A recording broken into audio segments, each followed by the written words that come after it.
all relationships with women involve losses for men. There are, of course, a few cases where maybe the woman brings in more value, but in most relationships, it is a man who gives in more. And that's why women are hypergamous. Women are hypergamous because they are coming to consume. The love of most women is consumptive.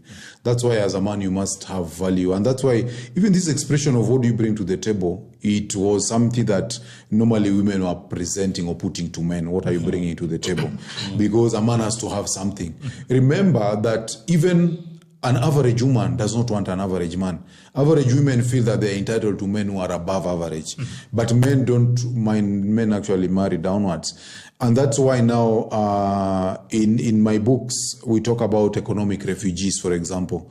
Don't marry an economic refugee. An economic refugee is a woman who would expect you to pay her school fees, pay school fees for her sibling, tengenezea wazazi wake nyumba, send money to her parents, and so on and so forth. So you give in so much. So for men, generally, first of all, there's a concept of acceptable loss. So you need to minimize your losses so that it does not become unacceptable. And it normally becomes unacceptable when you spend so much to have this woman, you know. And in many cases, and that's why vetting is very important, and even the concept of genuine burning desire is important. And that's why Gerald's friend, I think people have been attacking him online. I'm not going to mention him. You know, women, there are women who've been smashed for free. Then she insists you have to take her to Dubai, you know, for you to smash. So, and then you find a guy, he takes her to Dubai or South Africa, and then, you know, he's parading on social media like he's won a jewel.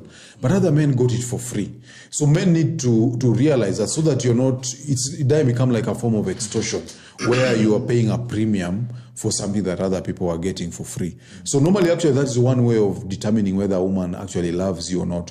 When she requires you to pay so much or a very high price, then it actually means her love may not be genuine. Anataka ulipie mandugu zake school fees. She has no consideration. And by the way, I normally tell guys, if the woman's brother was in her situation, you would find she'd really resist it. Atasema huyu nani bibi yake ni high cost, she's high maintenance, anataka hii wazazi wake. Atasema wananyanyasa ndugu yangu, they exploiting my brother. But now when the shoe is on the other foot, unapata unakuwa exploited. And many guys do this, but at the end of the day, the relationship is dissolved by the woman. Aksha extract all the value she wanted. The question is really, how much should you do then?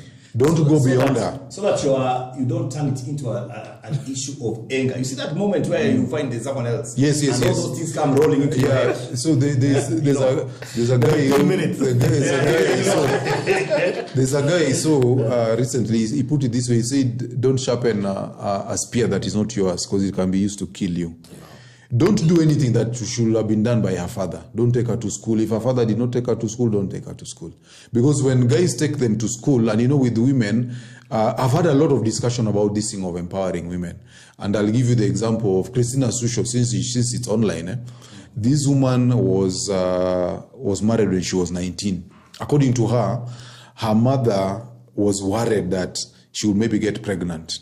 So anasema mamake siku moja alikuwa amekaa tu akaona she calls the guy Jamaa alikuwa anapita. Akamwambia, "Hey, unataka bibi?" "Niko bibi ya msichana wangu wako hapa." The guy married the so-called Mr. Shusho. So this guy, he put her in his choir. He was a guy who had a new church. Na huyo msichana talent yake ikagrow ya kuimba mpaka sasa akakuwa star. Unaona? Sasa akakuwa famous, she had money. And now, you see, now she's leaving her husband. She's saying that she, at God, in fact, it's so interesting that she's using the word of God, the name of God. God has given her a mission. And that mission requires that she separates from her husband. Na hiyo mission yake sasa does not allow her to remain in the church. So in many cases, when you empower the woman also, her expectations of you normally go high. So for example, it means, kama wewe ni uko na masters, umeoa mtoto wa standard 8 ama form 2, umempeleka mpaka form 4.